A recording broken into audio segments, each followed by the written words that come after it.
Om Shanti.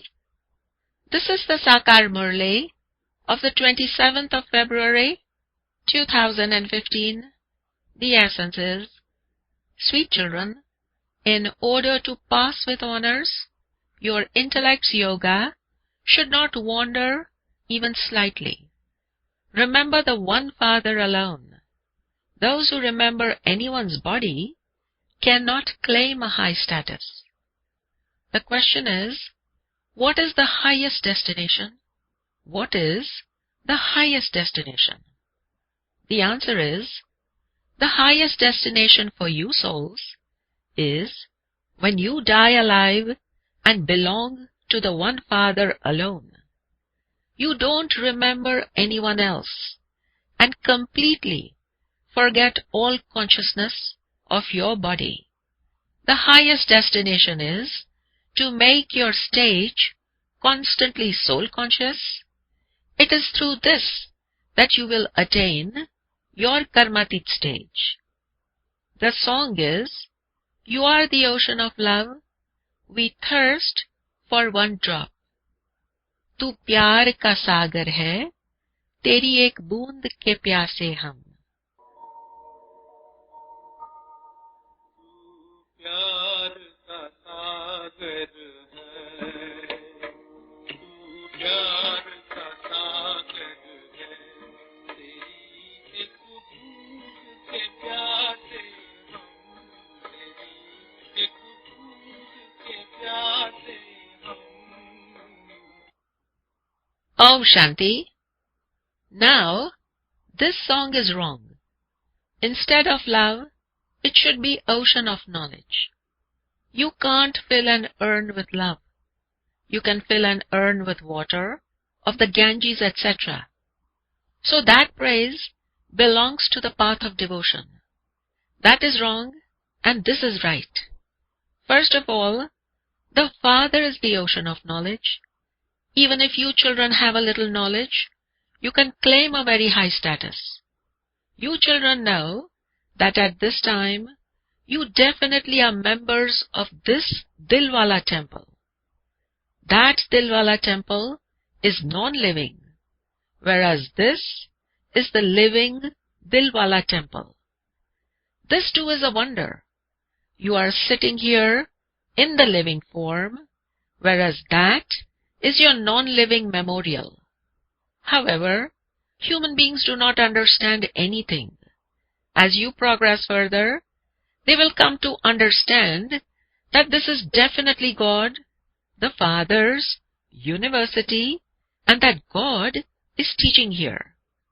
There cannot be any university greater than this one. They will understand that this is the living Dilwala temple. That Dilwala temple is an accurate memorial of you. Above, on the ceiling, they have portrayed the Sun dynasty and the Moon dynasty. Then Adi Dev and Adi Devi and you children are portrayed sitting on the floor in yoga. This one's name is Brahma and Saraswati is the daughter of Brahma. Since there is Prajapita Brahma, there must also definitely be gopis and gopis. Those images are non-living. Those images are of those who lived in the past. Just as when someone dies, they very quickly make a picture of him. If they don't know his position or biography, if they don't write what his occupation was, that photograph would be of no use, because it is through this that you find out what particular task that person carried out. Now, although there are temples to the deities, no one knows their occupations or biographies. No one knows Shiv Baba, the highest on high. At this time, you children know everyone's biography. You know who the main ones who existed in the past were and why they are worshipped. God is the highest on high. People celebrate Shivratri, therefore, he must definitely have incarnated. However, No one knows when he incarnated or what he did when he came. Together with Shiv, there is Brahma. Who was Adi Dev and who was Adi Devi? Why have they been portrayed with so many arms? That is to symbolize the growth that took place. So much expansion takes place through Prajapita Brahma. They say of Brahma that he has 100 arms, that he has 1,000 arms. They do not speak about the many arms of Vishnu or Shankar. Why do they say this of Brahma? The whole creation is that of Prajapita Brahma. There is no question of that many physical arms. Even though they speak of Brahma with 1,000 arms, they do not know the meaning of that. You can now see in a practical way how many arms Brahma has. These arms are unlimited. Everyone accepts Prajapita Brahma, but they do not know his occupation. A soul doesn't have arms. It is the body that has arms. There are millions of brothers. And so, how many arms would there be?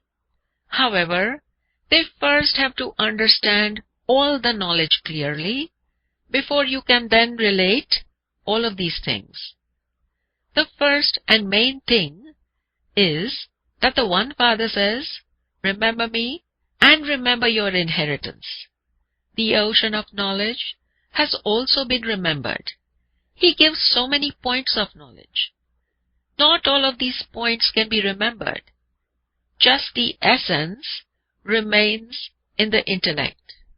Finally, the essence that remains is Manmanabhav. Krishna cannot be the ocean of knowledge. He is part of creation. Only the One Father is the creator. It is the Father who gives everyone an inheritance and takes everyone back home.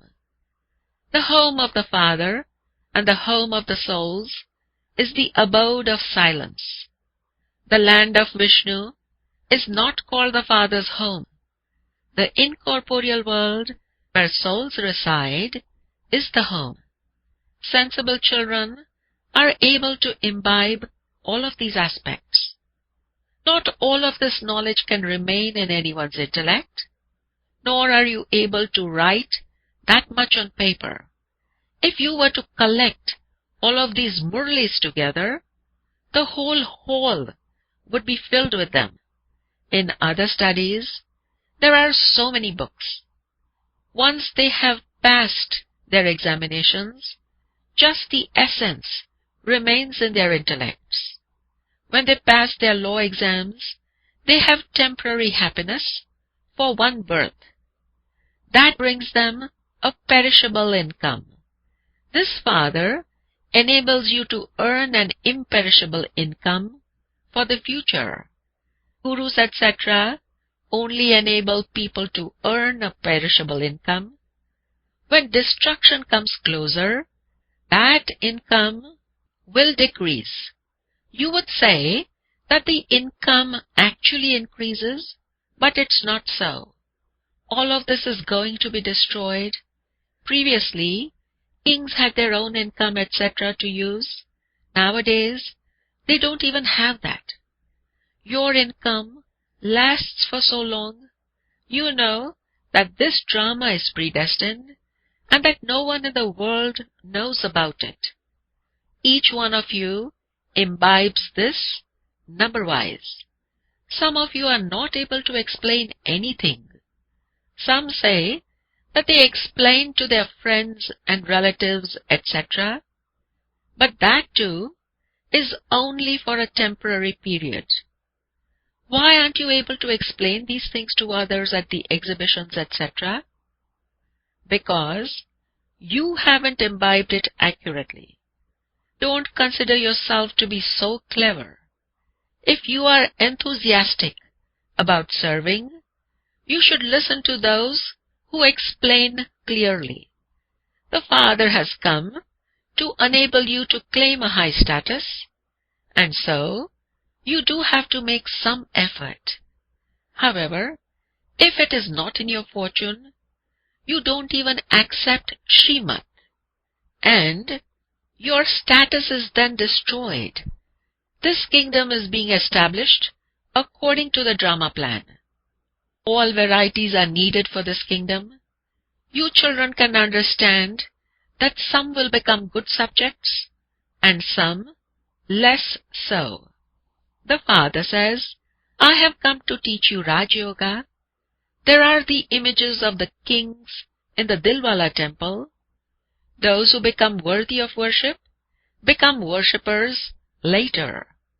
The status of those kings and queens is high.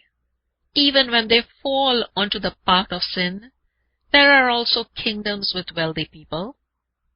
In the Jagannath temple, everyone is shown wearing a crown. Subjects don't wear crowns. Those kings and queens wearing crowns are also portrayed indulging in vice.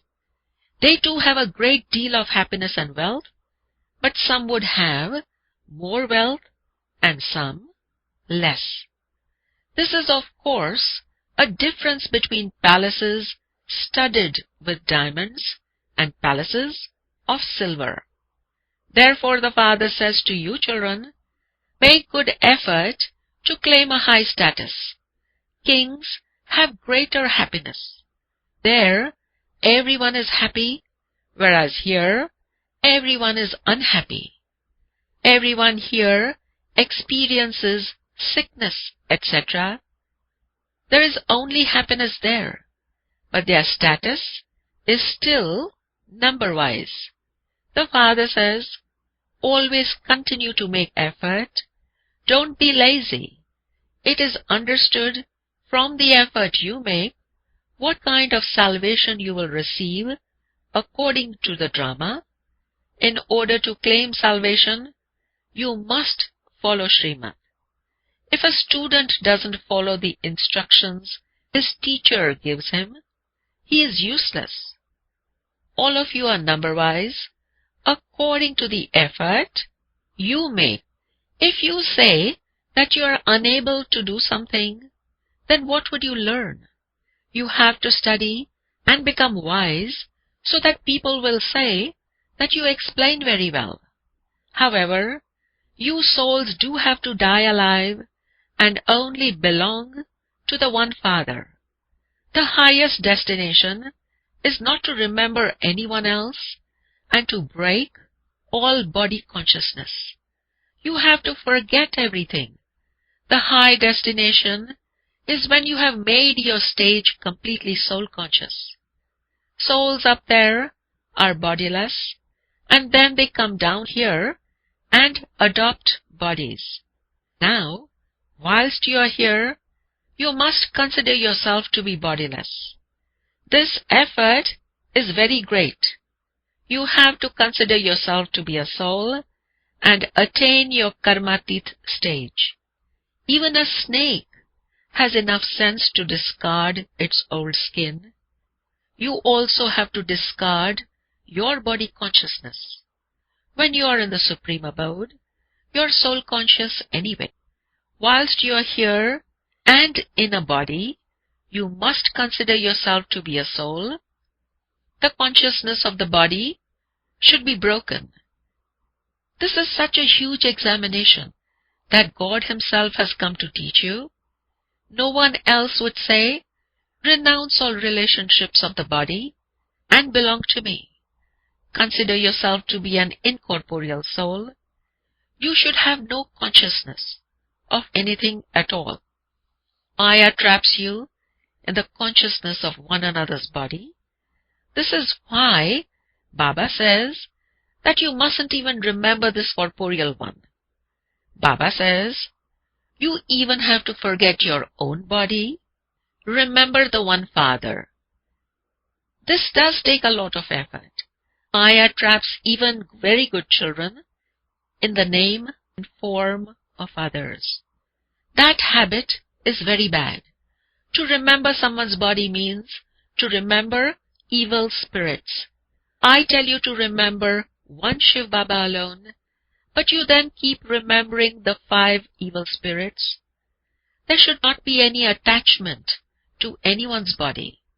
You have to study with your teacher, but you mustn't become trapped in that teacher's name and form. It does take effort to become soul conscious.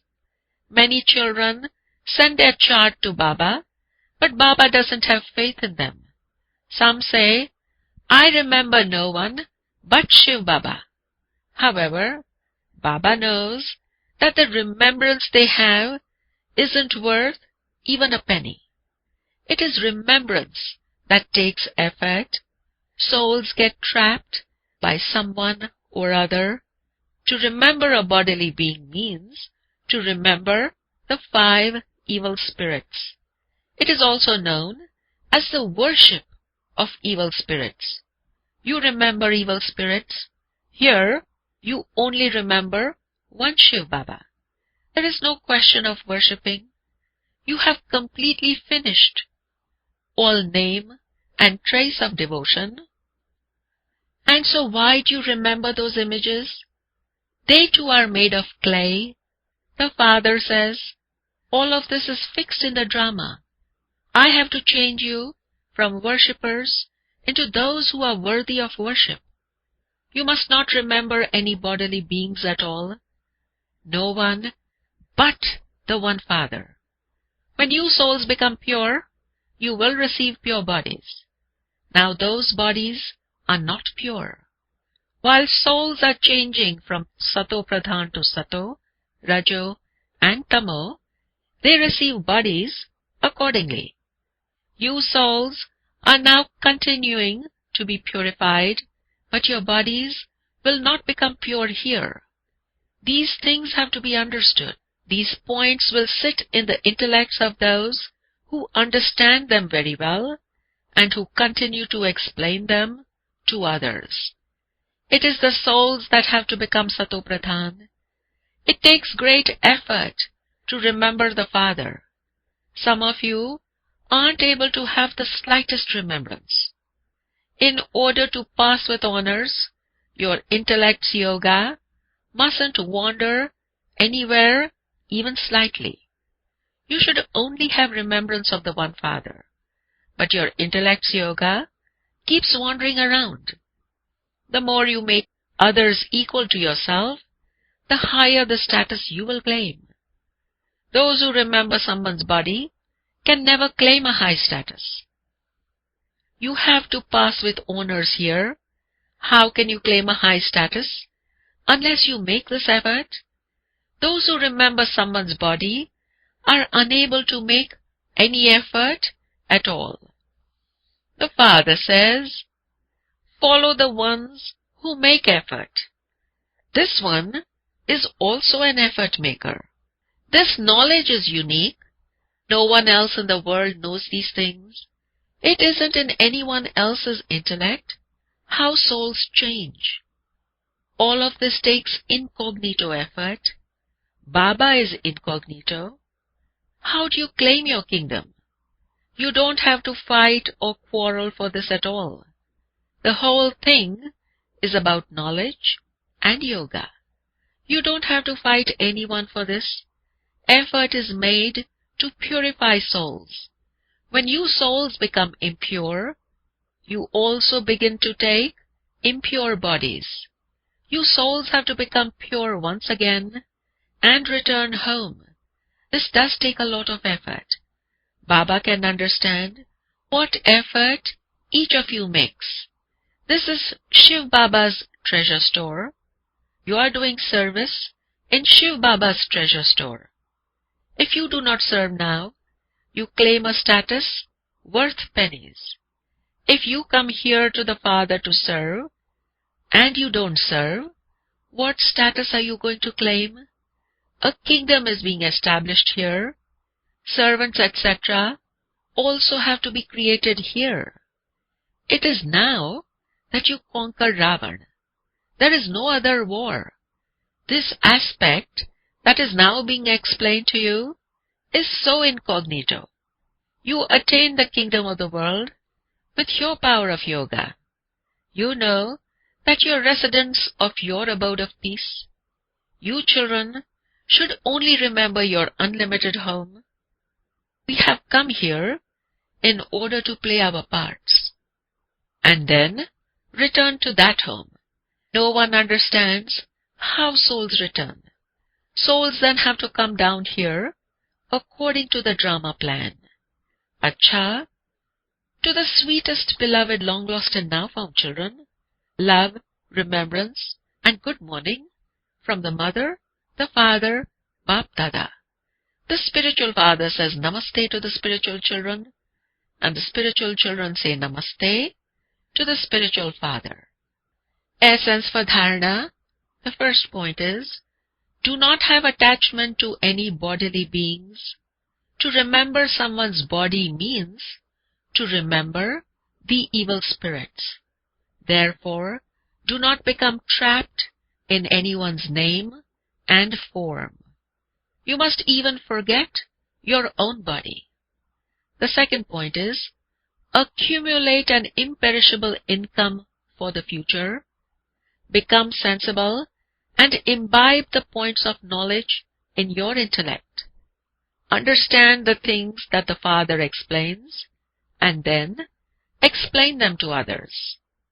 The blessing is, may you be a master bestower who gives liberation and salvation to desperate souls in a second. May you be a master bestower who gives liberation and salvation, who gives gati, sadgati to desperate souls in a second. The explanation: just as you make preparations for the physical seasons, and you gather all the servers and materials through which no one would have any difficulty and time is not wasted, similarly, the final season is now going to come for you to give liberation and salvation to all souls. You mustn't give desperate souls the hardship of standing in a queue. They should simply continue to come and take. For this, become ever ready. Now, stay above the effort-making life in the stage of a bestower. Be a master bestower in your every thought and at every second, and continue to give. The slogan is, keep the Lord present in your intellect, and all attainments will say, yes, my Lord. Keep the Lord, keep the Hazur present, Hazir, in your intellect, and all attainments will say, yes, my Lord. Ji Hazur. Om Shanti.